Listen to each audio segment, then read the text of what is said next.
وہ تو شکل سے ہی نظر آ رہا ہے، کبھی بوتھا دیکھا ہی شیشے میں؟ اس نے اپنی کانسٹیبل نے اس کی مونچھ مروڑتے ہوئے کہا، تمہارے بارے میں ہمیں خاصی مشکوک رپورٹ ملی ہے۔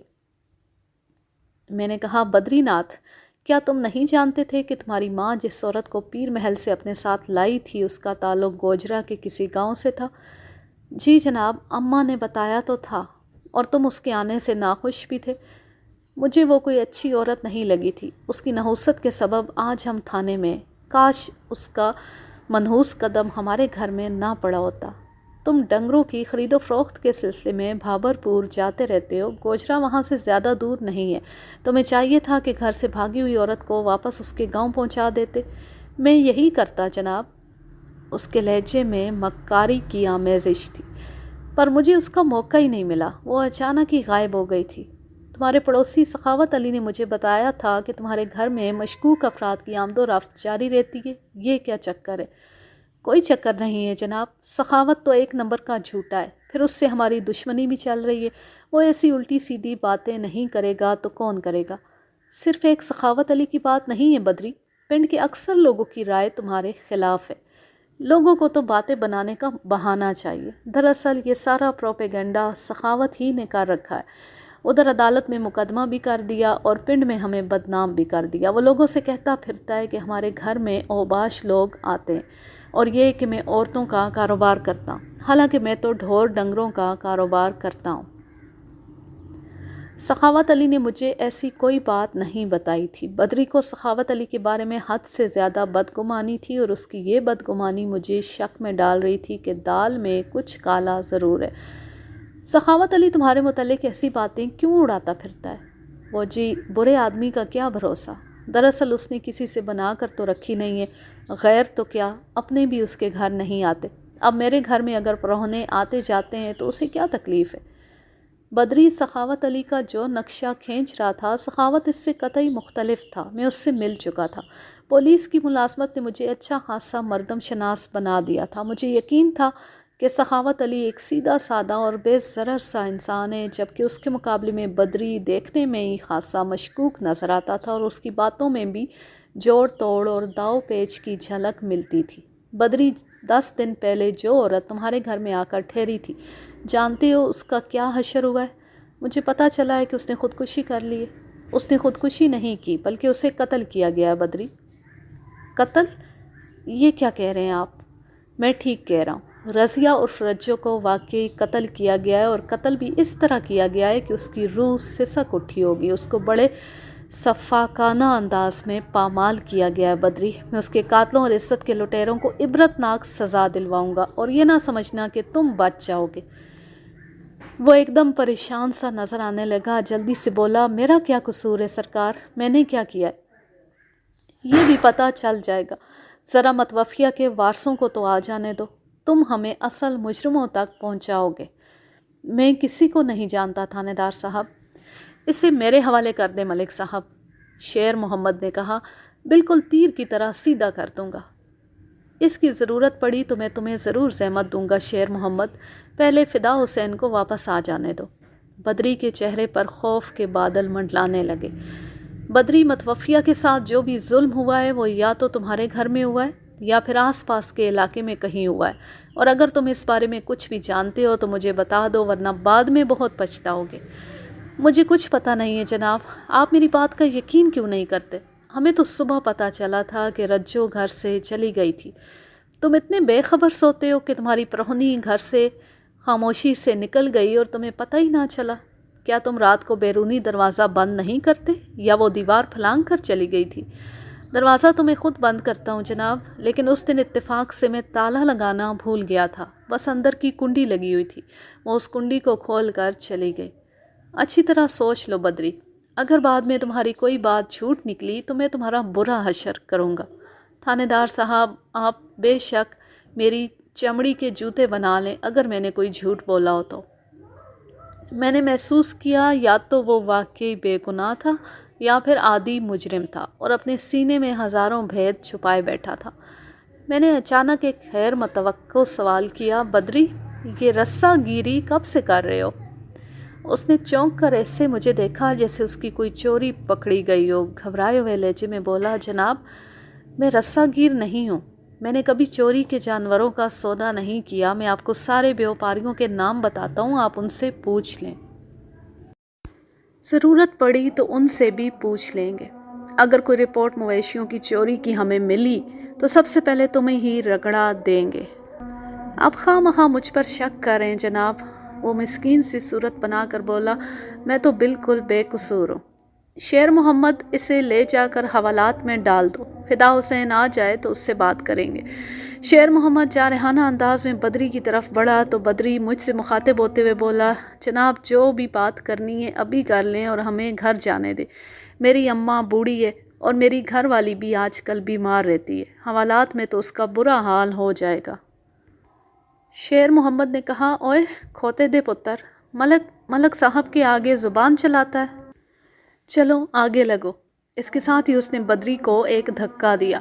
بدری نے امداد طلب نظروں سے میری جانب دیکھا۔ بدری، جس ماں کو تم بوڑھی کہہ رہے ہو وہ تو خود کو جوان عورتوں سے بھی زیادہ جوان ثابت کرنے پر تلی ہوئی ہے، تم فکر نہ کرو، حوالات میں گزاری ہوئی 1-2 راتوں سے اس کا کچھ نہیں بگڑے گا، اور تمہاری گھر والی کو تو ہم اتنی آسانی سے نہیں چھوڑیں گے۔ اس نے جھوٹ بول کر قانون کی آنکھوں میں دھول جھونکنے کی کوشش کی ہے، یہ جرم قابل معافی نہیں ہے۔ بدری نے مایوسی سے مجھے دیکھا۔ شیر محمد نے اسے کالر سے پکڑ کر کھینچتے ہوئے کہا، ابھی تو تمہارے اور تمہاری اماں کے ساتھ جھوٹ کا بھانڈا بھی پھوٹنا ہے بچو۔ میں نے کوئی جھوٹ نہیں بولا۔ چلو جھوٹ نہیں بولا، پھر بھی کچھ خدمت کا ہمیں بھی موقع دو۔ سنا ہے تمہارے گھر میں بہت مہمان آتے رہتے ہیں، ایسے مہمان نواز خاندان کو تو 2 راتیں اپنے پاس رکھ کر ہمیں دلی مسرت ہوگی۔ شیر محمد، ابھی خصوصی خاطرداری کی ضرورت نہیں ہے، سمجھ گئے نا؟ آپ فکر ہی نہ کریں ملک صاحب، میں سمجھتا ہوں۔ شیر محمد بدری کو لے کر میرے کمرے سے نکل گیا تو میں سوچنے لگا، اگر بدری واقعی متوفیہ رضیہ کو پیش آنے والے حادثے کے بارے میں کچھ نہیں جانتا اور اس بدبخت کی بربادی والی موت میں اس کا کوئی ہاتھ نہیں، تو پھر وہ کون سے حالات تھے جن کا شکار ہو کر وہ اپنی جان سے ہاتھ دھو بیٹھی؟ کرمو مچھیرے کو متوفیہ رجو کی لاش صبح 6 بجے دکھائی دی تھی۔ ہمارے قصبے سے موزہ فتح پور کا فاصلہ لگ بھگ 15 میل تھا۔ پوسٹ مارٹم کی رپورٹ کے مطابق متوفیہ کی موت صبح 3 اور 4 بجے کے درمیان واقع ہوئی تھی۔ اگر رجو کی لاش کو فتح پور کے علاقے ہی سے دریا میں پھینکا گیا تھا تو اس کا مطلب یہ تھا کہ اسے تقریباً 4 بجے دریا برد کیا گیا تھا، یعنی اس کی موت کے فوراً بعد اسے برہنہ تن دریا کی لہروں کے سپرد کیا گیا تھا۔ ایک بات کا تو مجھے پورا یقین تھا کہ رجو کی بے حرمتی کرنے والے درندوں کا تعلق موزہ فتح پور یا اس کے آس پاس کے علاقے سے تھا۔ میں نے فیصلہ کیا کہ دوسری صبح جا کر واردات کے متوقع علاقے کا سروے کروں گا اور فتح پور کے چودھری سے بھی ملاقات کروں گا۔ مذکورہ چودھری حق نواز خاصا وکھری ٹائپ کا چودھری تھا۔ اس کے بارے میں مجھے جو خبریں ملتی رہتی تھیں ان کے مطابق وہ ایک ظالم، جابر اور بڑا اوکھا چودھری تھا۔ 1-2 مرتبہ ہمارے درمیان خاصی تلخ کلامی بھی ہو چکی تھی۔ مجھے ایک ڈاکو کی تلاش تھی۔ میری معلومات کے مطابق وہ ڈاکو چودھری حق نواز کی پناہ میں تھا۔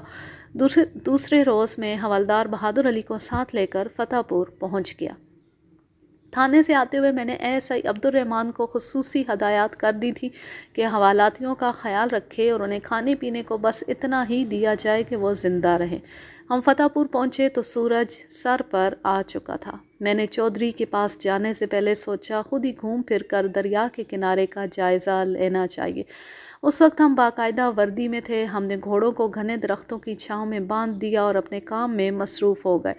فتح پور گاؤں سے باہر نکلیں تو دریا کے ساتھ ساتھ سنگترے کے باغات تھے جو یقیناً چودھری حق نواز کی ملکیت تھے۔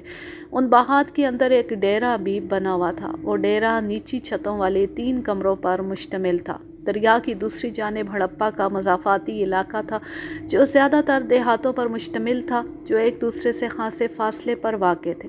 دریا کے ساتھ ساتھ تا حد نگاہ لہلہاتے ہوئے سرسبز کھیت اپنی بہار دکھا رہے تھے۔ میں نے پہلی نظر میں ہی اندازہ لگا لیا کہ دوسرے کنارے سے لاش پھینکنے کے امکانات نہ ہونے کے برابر تھے، جبکہ سنگترے کے باغات والا ڈیرا میرے ذہن میں نقش ہو کر رہ گیا۔ جو حالات رجو کو پیش آئے تھے، اس قسم کی وارداتوں کے لیے ایسے ڈیرے آئیڈیل مقامات ہوتے ہیں۔ ہم ڈیرے کی جانب بڑھنے کا ارادہ کر ہی رہے تھے کہ سامنے سے ایک گھوڑ سوار آتا دکھائی دیا۔ اس کے پیچھے پیچھے 2 اور گھوڑے بھی دوڑتے ہوئے آ رہے تھے۔ اگلے گھوڑے کے سوار کو میں نے پہلی ہی نظر میں پہچان لیا۔ وہ اس گاؤں کا چودھری حق نواز تھا۔ اس کا اونچا شملہ دوری سے نظر آ رہا تھا۔ وہ تینوں گھوڑ سوار گاؤں سے نکل کر ہماری جانب آ رہے تھے۔ ہمارے قریب پہنچ کر وہ رک گئے۔ چودھری حق نواز نے طنزیہ لہجے میں کہا، تھانے دار جی، ادھر ہمارے پنڈ میں کیا جاسوسیاں ہو رہی ہیں؟ جب جاسوسی مکمل ہو جائے گی تو آپ کو خود بخود پتہ چل جائے گا۔ چودھری صاحب، ابھی تو ہم ذرا اس ڈیرے کا جائزہ لے رہے۔ یہ میرا ڈیرہ ہے۔ آپ کس قسم کی سنگند لینے آئے ہیں؟ 9-10 دن پہلے ہمیں دریا سے ایک نوجوان عورت کی لاش ملی تھی، اور اندازہ یہی ہے کہ وہ لاش یہیں سے دریا میں پھینکی گئی تھی۔ آپ کو غلط فہمی ہوئی ہے ملک جی، یہاں کسی عورت کا قتل نہیں ہوا۔ آپ کے پاس کیا ثبوت ہے کہ لاش کو ادھر ہی سے دریا میں ڈالا گیا تھا؟ ثبوت بھی مل ہی جائے گا۔ ہمیں پتہ چل چکا ہے کہ متوفیہ اسی گاؤں کے ایک گھر میں رہ رہی تھی۔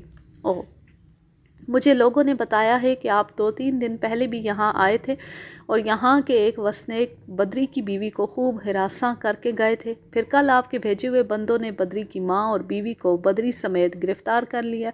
میں چند روز کے لیے خانیوال گیا ہوا تھا، ورنہ آپ کو یہ کارروائی نہ کرنے دیتا۔ ابھی تھوڑی دیر پہلے میں بدری اینڈ کمپنی کو چھڑانے تھانے جانے ہی والا تھا کہ میرے آدمیوں نے بتایا آپ ادھر ڈیرے کو سونگھتے پھر رہے ہیں، اس لیے میں بھی ادھر آ نکلا ہوں۔ بدری اینڈ کمپنی تو اب آسانی سے نہیں چھوٹیں گے چودھری صاحب، سمجھ لیں وہ تو لمبے گئے۔ چودھری نے غضبناک انداز میں مجھے گھورا۔ سوچ لیں ملک جی، آپ نے بڑی غلط جگہ پر ہاتھ ڈالا ہے۔ میں نے خوب سوچ سمجھ کر ہی ہاتھ ڈالا ہے چودھری صاحب۔ چودھری حق نواز سے متھا لگانا آپ کو بہت مہنگا پڑے گا۔ آپ دھمکی کسی اور کو جا کر دیں چودھری صاحب، میں ان گیدڑ بھبکیوں میں آنے والا نہیں ہوں۔ میرے لہجے نے اس کی چودراہٹ کو سلگا دیا تھا۔ وہ ہررا کر بولا، آپ کو گورنمنٹ نے وردی اس لیے نہیں دی کہ بے گناہوں کو پکڑ کر تھانے میں ڈال دیں؟ میں آپ کی شکایت اوپر پہنچاؤں گا۔ چودھری، میں نے کبھی کسی بے گناہ اور بے قصور کو خواہ مخواہ پریشان نہیں کیا۔ بدری اور اس کے گھر کی عورتیں قانون کی نظر میں مشکوک ہو چکی ہیں۔ بدری کی بیوی نے قانونی راہ میں رکاوٹ ڈالنے اور تفتیش کو غلط رخ پر موڑنے کی کوشش کی ہے۔ جب تک مجرم کی گردن تک میرے ہاتھ نہیں پہنچ جاتے وہ تینوں حوالات میں ہی رہیں گے، اور مجھے یقین ہے کہ وہ اس سلسلے میں بہت معاون ثابت ہوں گے۔ میں پھر کہوں گا کہ آپ نے کسی غلط فہمی کی وجہ سے انہیں گرفتار کر لیا۔ آپ کے حق میں یہی بہتر ہے کہ انہیں چھوڑ دیں۔ میں اپنے فرائض سے پوری طرح واقف ہوں چودھری، مجھے تمہارے مشوروں کی ضرورت نہیں ہے۔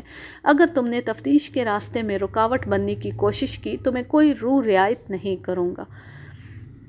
ملک جی، یہ مت بھولیں کہ آپ کو گورنمنٹ جو تنخواہ دیتی ہے اس میں ہمارا پیسہ بھی شامل ہوتا ہے۔ وہ کیسے؟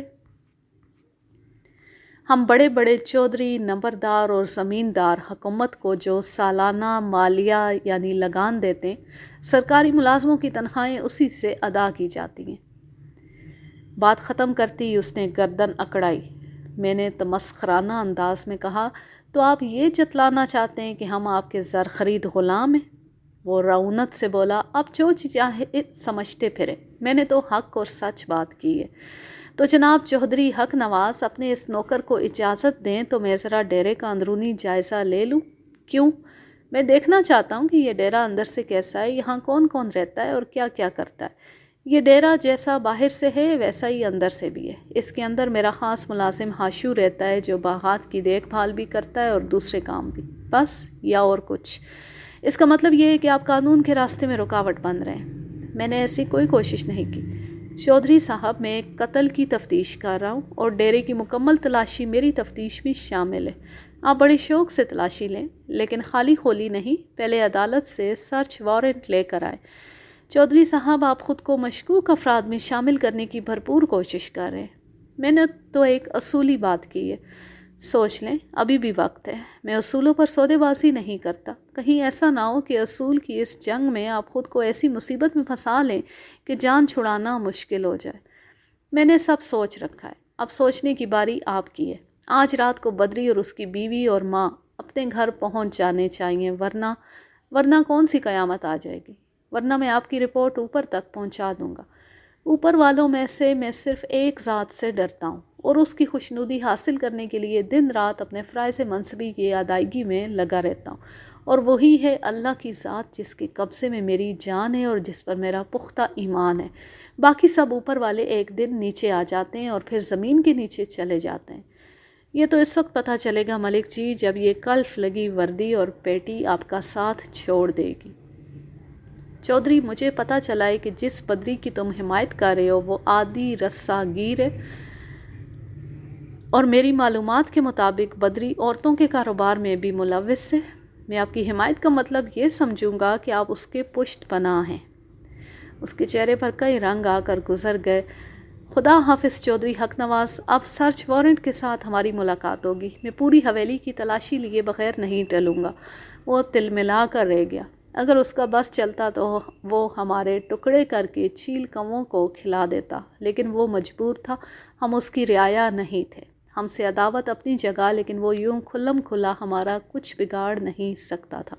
اس کی اکڑ فون دھمکیوں اور ڈراموں تک ہی محدود تھی۔ ہم تھانے پہنچے تو سورج اپنے سفر کے اختتام پر تھا۔ ایسا ہی فدا حسین ابھی گوجرا سے واپس نہیں آیا تھا۔ چودھری حق نواز سے ہونے والی گفتگو نے میرا موڈ انتہائی خراب کر دیا تھا۔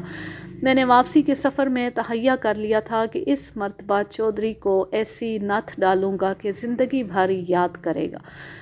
شبینہ ڈیوٹی والے ایک ایسائی کو ساری صورتحال سمجھانے کے بعد میں گھر چلا آیا۔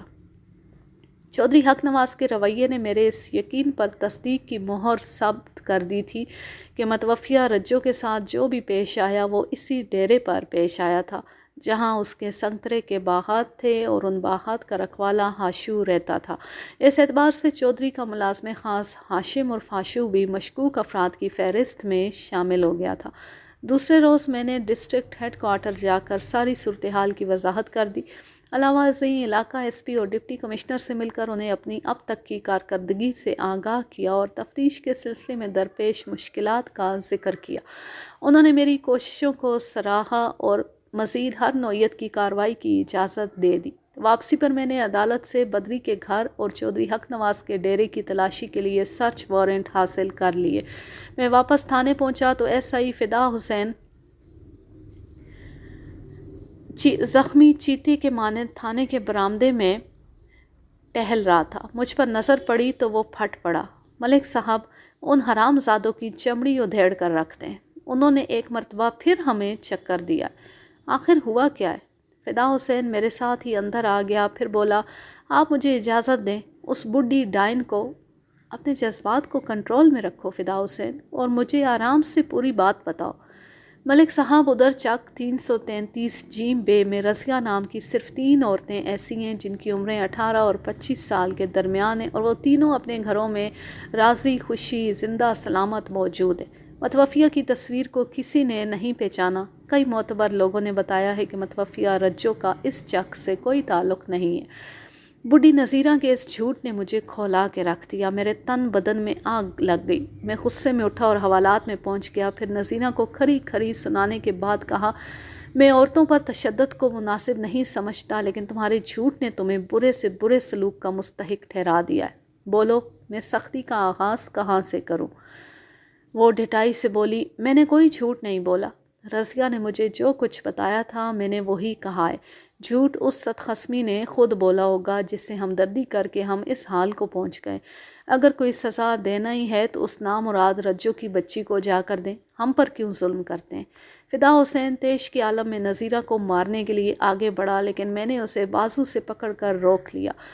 وہ کسمسا کر بولا، ملک صاحب لاتوں کے بھوت باتوں سے نہیں مانتے، آپ مجھے اجازت دیں میں اس بوڑھی گھوڑی کو۔ یہ سچ ہے کہ لاتوں کے بھوت باتوں سے نہیں مانتے، لیکن میرے پاس لاتوں سے بھی زیادہ مؤثر طریقہ موجود ہے۔ وہ کیا ملک صاحب؟ تم میرے ساتھ آؤ۔ ہم دونوں میرے کمرے میں آ گئے۔ میں نے ایک کانسٹیبل کو بھیج کر ہیڈ کانسٹیبل شیر محمد کو اپنے کمرے میں بلا لیا۔ شیر محمد فوراً حاضر ہو گیا۔ اس نے سیلیوٹ کرنے کے بعد مؤدب لہجے میں کہا، جی حکم ملک صاحب۔ شیر محمد، خدا نے تمہاری سن لی ہے۔ میں کل صبح تک کے لیے تینوں حوالاتیوں کو تمہارے حوالے کر رہا ہوں۔ میں ان کی زبانی سچ سننا چاہتا ہوں، سچ کے سوا کچھ نہیں۔ میرا مطلب سمجھ رہے ہو نا؟ ایک دم سمجھ رہا ہوں جناب، آپ فکر ہی نہ کریں۔ کل جب آپ پوچھ گچھ کریں گے تو وہ تینوں ٹیپ ریکارڈر کی طرح بج اٹھیں گے۔ شیر محمد اپنے فیلڈ کا اسپیشلسٹ تھا۔ مجرموں کی زبان کھلوانے کے وہ 101 گر جانتا تھا۔ عام قسم کے مجرم تو اس کی شکل دیکھ کر ہی لرزنے لگتے تھے۔ وہ ہٹا کٹا اور جلاد صورت پولیس اہلکار تھا۔ شیر محمد، حوالاتیوں میں 2 زنانیاں بھی ہیں، تم ان کو ہاتھ بھی نہیں لگاؤ گے؟ نہ جی ملک صاحب، میری کیا مجال جو نامحرم بیبیوں کو ہاتھ بھی لگاؤں۔ ان کو تو میں نفسیاتی مار ماروں گا۔ شاباش، اور بدری کے بھی گٹے گوڈے سلامت رہنے چاہیے، بس زبان کا تالا کھل جائے۔ ایسا ہی ہوگا جناب، اس ڈنگر چور کو تو میں گجی مار ماروں گا۔ آپ تو میرے فن کا مظاہرہ کئی بار دیکھ چکے ہیں، تم واقعی ایک سچے فنکار ہو۔ وہ اپنی تعریف سن کر خوش ہو گیا اور کھٹاک سے سیلوٹ مارنے کے بعد کمرے سے نکل گیا۔ آج کے لیے بس اتنا ہی، اب میں لیتی ہوں آپ سے اجازت۔ جا رہے ہیں، خوش رہیں، شاد و آباد رہیں، ہنستے مسکراتے رہیں۔ اللہ حافظ، اللہ نگہبان۔